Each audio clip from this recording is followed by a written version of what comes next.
ایک ایسی سرزمین کا تصور کریں جو بالکل کسی دوسرے سیارے جیسی لگتی ہو، جہاں 500 سال پرانی فلک بوس عمارتیں ہیں، اور وہ بھی مٹی کی بنی ہوئی، صحرا کی ریت سے ایسے ابھرتی ہیں جیسے قدرتی طور پر وہاں آ گئی ہوں۔ آج ہم یمن کے کچھ ایسے ہی اندیکھے عجائبات کا سفر کر رہے ہیں، لیکن یہ صرف ایک جغرافیکل سفر نہیں ہے۔ دراصل آج ہم 2 کہانیاں دیکھیں گے، ایک انسان کی اپنے ماحول کے ساتھ ڈھل جانے کی ناقابل یقین صلاحیت کی، اور دوسری فطرت کی۔ بالکل صحیح کہا آپ نے۔ یہ صرف خوبصورت مناظر کی کہانی نہیں ہے، یہ اس بات کی داستان ہے کہ جب انسان کو سخت ترین حالات کا سامنا کرنا پڑتا ہے تو اس کی ذہانت کیسے چمکتی ہے۔ یمن کی سرزمین پر انسانی بقا کی حکمت عملیوں نے ایسے شاہکار تخلیق کیے ہیں جو آج کے انجینئرز کو بھی حیران کر دیتے ہیں۔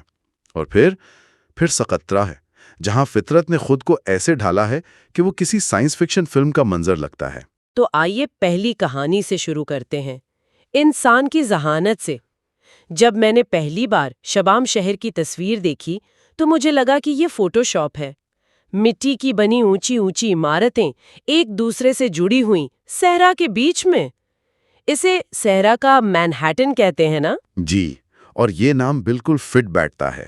اور جو چیز اسے واقعی غیر معمولی بناتی ہے وہ اس کا مٹیریل ہے۔ یہ کوئی کانکریٹ یا اسٹیل نہیں ہے، یہ تمام عمارتیں کچی اینٹوں سے بنی ہیں، یعنی مٹی، بھوسا اور پانی۔ کچھ عمارتیں تو 8 منزل تک اونچی ہیں۔ 8 منزل صرف مٹی سے؟ یہیں پر میرا دماغ الجھ جاتا ہے۔ صحرا میں جہاں اتنی کھلی جگہ ہے، کوئی اوپر کی طرف تعمیر کیوں کرے گا؟ یہ بہت اچھا سوال ہے۔ اس کی 2 بڑی وجوہات تھیں۔ پہلی، دفاع۔ جب تمام گھر ایک دوسرے سے اتنے قریب اور اونچے ہوں تو پورے شہر کے گرد ایک ہی دیوار بنانا آسان ہو جاتا تھا، جو بدوی قبائل کے حملوں سے بچاتی تھی۔ اچھا، یہ تو سمجھ میں آتا ہے۔ اور دوسری وجہ؟ دوسری وجہ اور بھی دلچسپ ہے۔ شہر کے ارد گرد کی زمین بہت زرخیز تھی۔ وادی حضرموت کا حصہ وہ اپنی قیمتی کھیتی باڑی کی زمین پر گھر بنا کر اسے ضائع نہیں کرنا چاہتے تھے، تو ضرورت نے انہیں مجبور کیا کہ وہ باہر پھیلنے کے بجائے اوپر کی طرف بڑھیں۔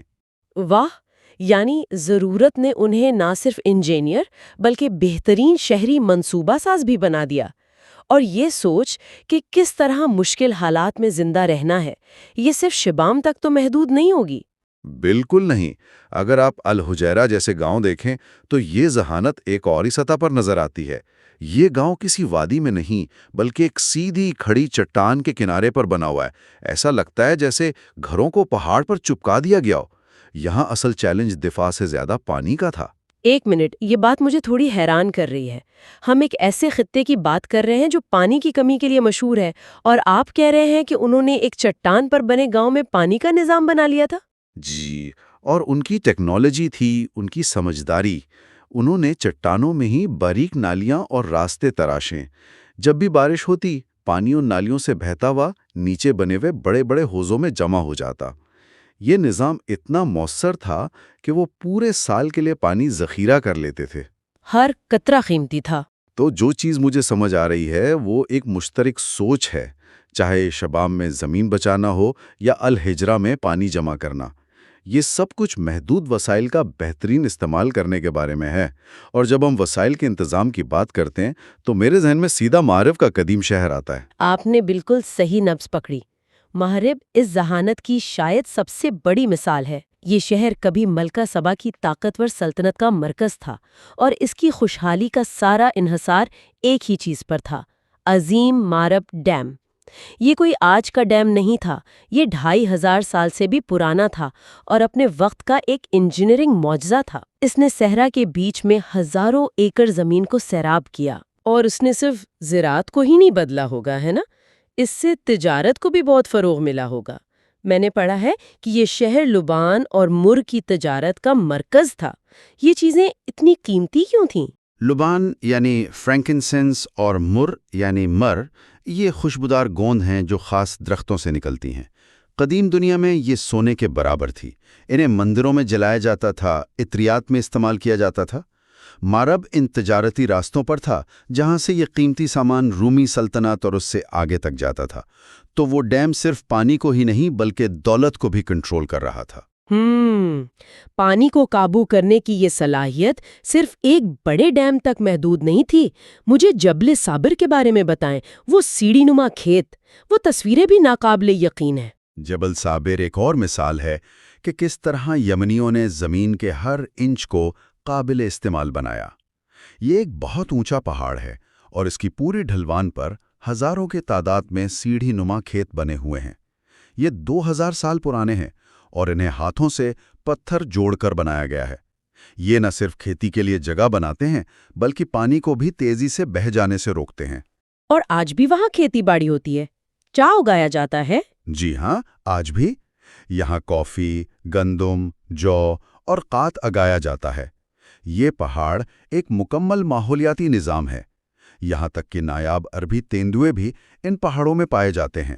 اور اسی پہاڑ کے دامن میں تائز شہر ہے جس کا القاہرہ قلعہ اس بات کی علامت ہے کہ ان تمام وسائل کی حفاظت کتنی ضروری تھی. یہ سب سن کر ایسا لگتا ہے کہ ہم ایک ایسی تہذیب کی بات کر رہے ہیں جو بقا کے فن میں ماہر تھی. لیکن المحوت میں ملنے والی ممیوں کی کہانی، وہ تو اس تاریخ کو اور بھی پراسرار بنا دیتی ہیں. کہتے ہیں کہ وہ مصر کی ممیوں سے بھی پرانی ہو سکتی ہیں. یہ ایک بہت ہی دلچسپ پہلو ہے.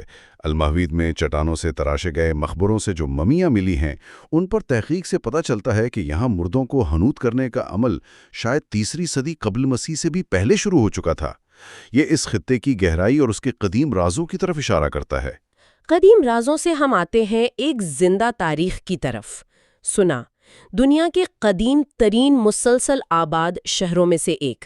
اس کی عمارتیں تو اپنی جگہ، لیکن میں نے ایک تصویر دیکھی ہے ایک ایسے محل کی جو ایک چٹان کے اوپر سے نکلتا ہوا لگتا ہے.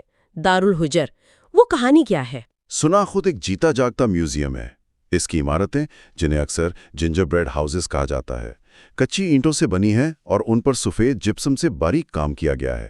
لیکن دارالحجر یا چٹان کا محل واقعی منفرد ہے. یہ شہر سے باہر ایک بلند چٹان پر بنا ہے. اسے 1930 کی دہائی میں امام یحییٰ نے اپنی گرمائی رہائش گاہ کے طور پر تعمیر کروایا تھا، لیکن اس کی بنیادیں بہت پرانی ہیں. اور اس میں بھی وہی ذہانت نظر آتی ہے جس کی ہم بات کر رہے ہیں. بالکل. یہ صرف ایک خوبصورت محل نہیں ہے.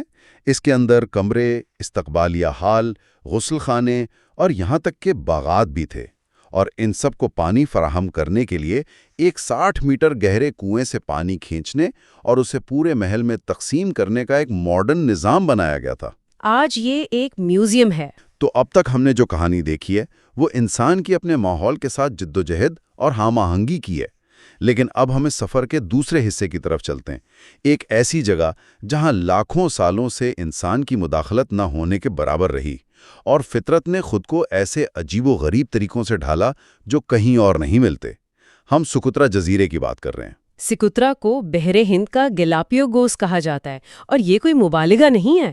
یہ جزیرہ لاکھوں سال پہلے افریقہ سے الگ ہو گیا تھا اور تب سے تنہا ہے. اس تنہائی کی وجہ سے یہاں ایسے پودے اور جانور پائے جاتے ہیں جو دنیا میں اور کہیں نہیں ہیں. اور جب بھی سکترا کا نام آتا ہے تو ایک ہی تصویر ذہن میں آتی ہے. وہ چھتری جیسا عجیب درخت، ڈریگن بلڈ ٹری. اس کا نام ہی کسی کہانی جیسا ہے. اس کا نام اس کے گہرے سرخ رنگ کے رس کی وجہ سے ہے، جسے اجدھے کا خون کہا جاتا ہے. جب آپ اس کے تنے پر کوئی کٹ لگاتے ہیں تو یہ رس باہر نکلتا ہے. صدیوں سے اسے دوا، رنگ اور وارنش کے طور پر استعمال کیا جاتا رہا ہے. لیکن اس درخت کی اصل خوبصورتی اس کے نام میں نہیں بلکہ اس کے کام میں ہے. اس کے کام میں؟ مطلب یہ درخت صرف ایک پودا نہیں بلکہ ایک پورا ماحول بنانے والا انجینئر ہے. اس کی چھتری جیسی گھنی شاخیں صبح کی دھند اور ہوا میں موجود نمی کو اپنے اندر قید کر لیتی ہیں، پھر پانی کے قطرے بن کر نیچے ٹپکتے ہیں، جو نہ صرف درخت کی اپنی جڑوں کو سیراب کرتے ہیں بلکہ اس کے نیچے کی خشک مٹی کو بھی نم کر دیتے ہیں. اس نمی کی وجہ سے اس کے سائے میں دوسرے چھوٹے پودے اگتے ہیں. یہ اپنے آپ میں ایک مکمل ایکو سسٹم ہے. یہ تو ناقابل یقین ہے. یعنی یہ درخت صرف زندہ نہیں رہتا بلکہ اپنے ارد گرد زندگی کو پروان چڑھاتا ہے. یہ فطرت کی ذہانت ہے. اور سقطرہ میں صرف یہی ایک عجوبہ تو نہیں ہے. میں نے آرتھر بیچ کے بارے میں پڑھا ہے جہاں صحرا اور سمندر آپس میں ملتے ہیں. آرتھر بیچ ایک خواب جیسی جگہ ہے. وہاں دیو ہیکل سفید ریت کے ٹیلے ہیں جو سیدھے فیروزی سمندر کے کنارے پر ختم ہوتے ہیں. یہ ایک ایسا منظر ہے جو آپ کو کہیں اور نہیں ملے گا۔ اور اس ساحل کی ایک اور خاص بات یہ ہے کہ ریت کے ان ٹیلوں کے دامن سے میٹھے پانی کا ایک چشمہ بھی نکلتا ہے۔ اور میں نے یہ بھی سنا ہے کہ وہاں کی ریت پر چلنے سے ایک عجیب سی آواز آتی ہے۔ جی، اسے گنگناتی ریت یا سنگنگ سینڈ کہتے ہیں۔ جب ہوا چلتی ہے یا آپ اس پر قدم رکھتے ہیں تو ریت کے ذرات کے آپس میں رگڑنے سے ایک ہلکی موسیقی جیسی آواز پیدا ہوتی ہے۔ یہ ایک جادوئی تجربہ ہے۔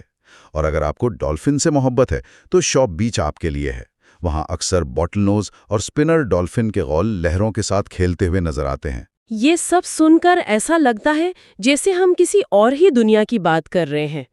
ڈریگن بلڈ ٹریز کا گھر، دکسم سطح مرتفع اور وہ گرینائٹ کے حجیر پہاڑ جہاں بارش میں آبشاریں بن جاتی ہیں۔ بالکل، دکسم سطح مرتفع وہ جگہ ہے جہاں آپ کو ڈریگن بلڈ ٹریز کا پورا جنگل ملتا ہے، جو ایک قدیم پراسرار منظر پیش کرتا ہے۔ اور حجیر پہاڑوں میں بارش کے موسم میں بننے والی دیارک جیسی آبشاریں اس خشک جزیرے پر زندگی کی امید بن کر گرتی ہیں۔ سکوترا واقعی ایک گمشدہ دنیا ہے۔ تو آج ہم نے دو بالکل مختلف لیکن ایک دوسرے سے جڑی ہوئی کہانیاں دیکھیں۔ ایک طرف یمن کی سرزمین جہاں انسانوں نے صحرا کو مسخر کیا، چٹانوں پر شہر بسائے اور پانی کے ہر قطرے کو زندگی میں بدل دیا، اور دوسری طرف سکوترا جہاں فطرت نے تنہائی میں خود کو ایسے ڈھالا کہ وہ ایک زندہ عجائب گھر بن گئی۔ اور یہی اس جگہ کی خوبصورتی اور تکلیف دونوں ہیں۔ یہ تمام عجائبات، چاہے وہ انسان کے بنائے ہوئے ہوں یا فطرت کے، آج شدید مشکلات کا شکار ہیں۔ موجودہ حالات کی وجہ سے ان تک رسائی تقریباً ناممکن ہے اور ان کا مستقبل غیر یقینی ہے۔ یہ صرف عمارتوں اور درختوں کی کہانی نہیں، یہ ان لوگوں کی ہمت کی کہانی بھی ہے جو اس افراتفری میں اپنی ہزاروں سال پرانی شناخت اور ورثے کو بچانے کی کوشش کر رہے ہیں۔ اور یہی سوچ ہمیں ایک ختمی سوال کی طرف لے جاتی ہے جو ہم سننے والوں کے لیے چھوڑنا چاہتی ہیں۔ دنیا میں اور کتنی ایسی اندیکھی جگہیں موجود ہیں جو موجودہ حالات کی وجہ سے ہماری نظروں سے اوجھل ہیں، اور جب ہم ان جگہوں کا سفر نہیں کر سکتے تو ان کے انسانی اور قدرتی ورثے کے بارے میں جاننا اور اسے اپنی یادداشت میں زندہ رکھنا ہماری کیا ذمہ داری ہے؟